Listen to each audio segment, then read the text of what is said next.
Okay, this is part 2 where I'm going to go a little bit more in depth into some of the strategies and tips for searching.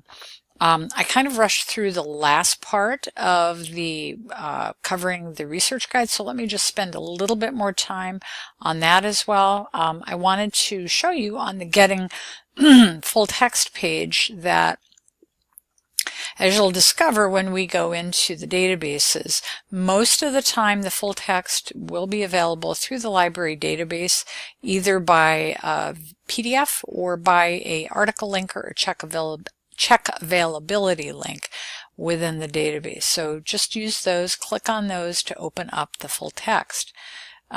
Alternatively, you can also go into Google Scholar, which I showed you a little while ago, by enabling library links. So that can be a quick and fast way of getting the full text also.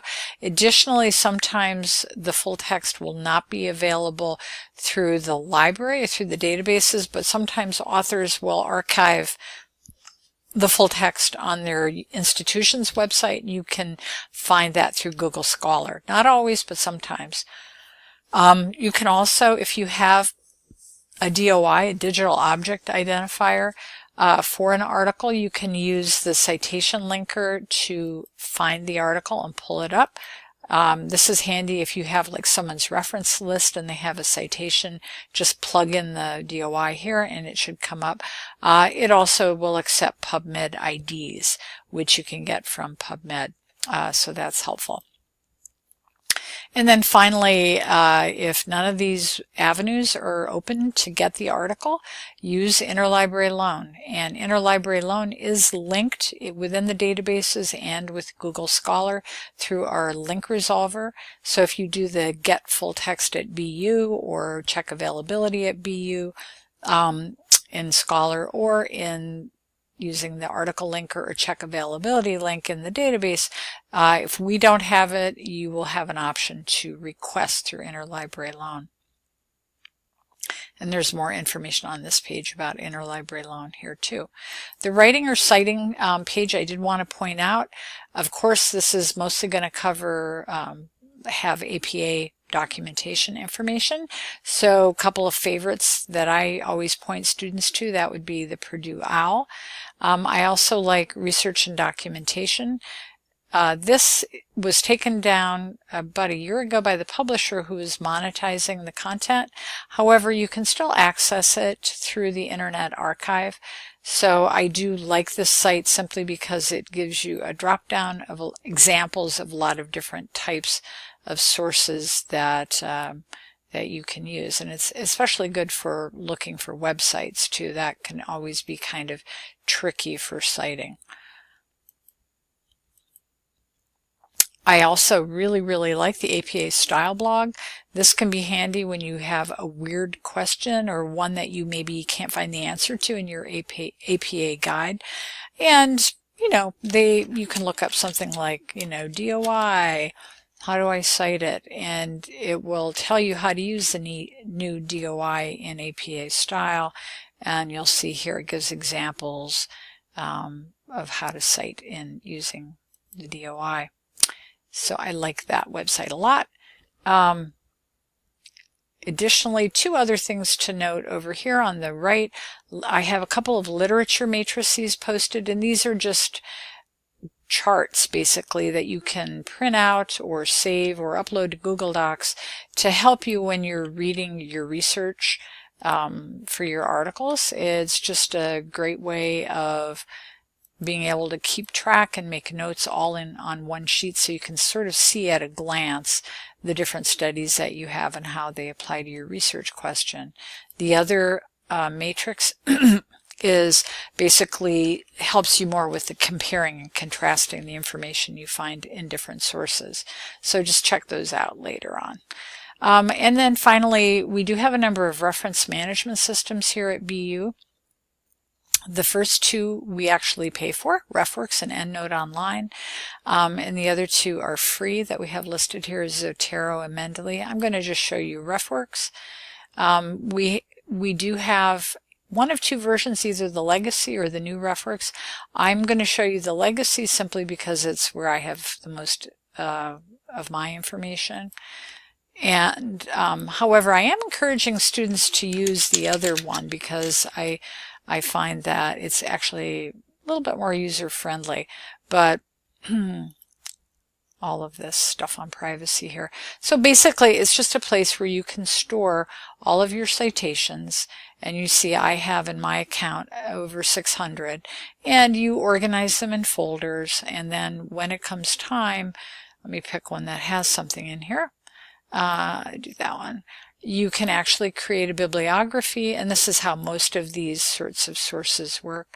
And of course, I'm going to pick APA, create my bibliography, right? You can copy and paste that or save it as a Word document. And the other thing that it helps with under Tools, if you download the Write and Cite plugin, this works with either Mac or PC, it will actually allow you to do in-text citing while you're writing your paper. So well worth spending some time to investigate. Their tutorials are excellent. They have a YouTube channel both for the legacy. Here we go. And I'm just sort of picking up where I left off. Let me go back here. I'll X that out. And so you can see the utility of RefWorks. Quite handy, as are all of the research guides here as well. Let me go back to our guide, Reference Management Systems, listed here. All right, the last thing I did want to point out before I start doing some research is that Dr. Jackson and I would like you to, in the next week, before next Monday, that would be by June 11th, that you complete just these 4 questions here. And this is just a way that we know you're able to look for known items using the library's resources, our catalog, or databases. And I'd like you to find the book, and then you're going to actually open up the book and look for this chapter within it and put down the author of the chapter. I'd also like you to find this article here, copy and paste the APA citation from the database here, and then open the PDF and go to the section on methods and answer the question about where the study took place. So you can take this multiple times. By June 11th, I'll let Dr. Jackson know who completed it successfully. So finding books, finding articles. I already touched a little bit on books, so let me go into finding articles. I do want to point out that the major databases for nursing here are the ones you're going to focus on largely. Probably CINAHL Complete or PubMed. PubMed is a freely available database. However, we have registered with PubMed so that, let me just scooch this up a little bit. If you notice up in the URL here, you will see our identifier, PA-BLOOMU-LIB. So just make sure if you're using PubMed, if you want to get access to our subscribed resources, that you use the PubMed link on our webpage somewhere. So PubMed has a single search box. You can use an advanced search box with the multiple fields if you want, and then you can actually pick which field you're going to be using, or you can just go straight from here. Remember I talked before about the medical subject headings? You can actually search the MESH database here and look up a term if you're not sure what, like, heart attack. This is sort of an example here. Myocardial infarction, and I can actually select it at this screen and add it to my search builder. And perhaps I want to limit to, take that off there. I want to limit it to nursing for myocardial infarction. I can add that, and it automatically applies the subheading here. And then I can search PubMed. I don't get a lot. That's because I've already put my limiters on here on the left-hand side. You'll notice my limiters in PubMed. If I deselect them, let me deselect the randomized control trial. I should get a lot more. You'll notice that, or you may, let me point out that in PubMed you have to first select the filter to show it, and then you have to select it. So some of the filters working top down are the article types, and again you have to select the article types to display them first, and there's quite a lot of them. And then you have to actually select the database, and you can select multiples. So I can do, all of these if I want. Don't know if it's going to make that much of an impact on my numbers, but now I'm at 12. You can also limit by publication date or custom range. Always recommend English because there's a lot of foreign language stuff in here. And then finally, the nursing journals. You may or may not want to use that. If you're looking for nursing focus, this can be very helpful. Let me just pick one of these articles to show you what it looks like inside. You may have used PubMed before, but I want to point out our links over here. You can try the full text online link first. If that doesn't work, then use our link, to navigate to the full text of the article. If for some reason it doesn't resolve, as in this case, then just click on the link to get additional resources, and you should be able to navigate to the article. Sometimes they don't like frames, so they won't load, and then you would just download the PDF at this point. Let me go back. Okay, so that's PubMed. Let me just do another search in here. The search I'm thinking of is, let's see,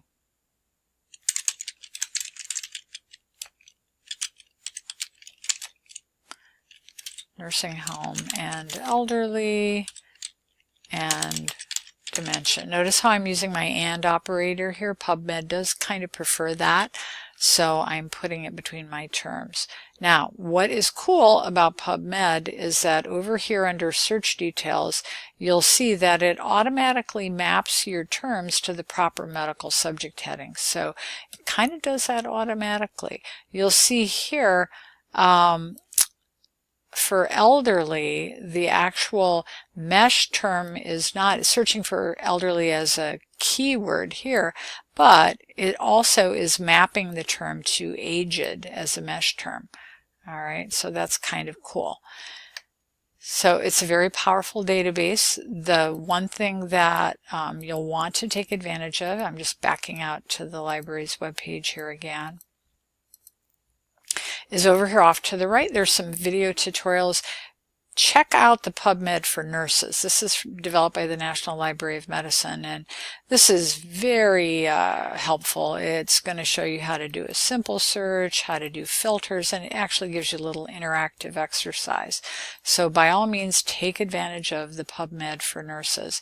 There may be some other links here as well that you can find, that you'll find helpful. So that is it for now.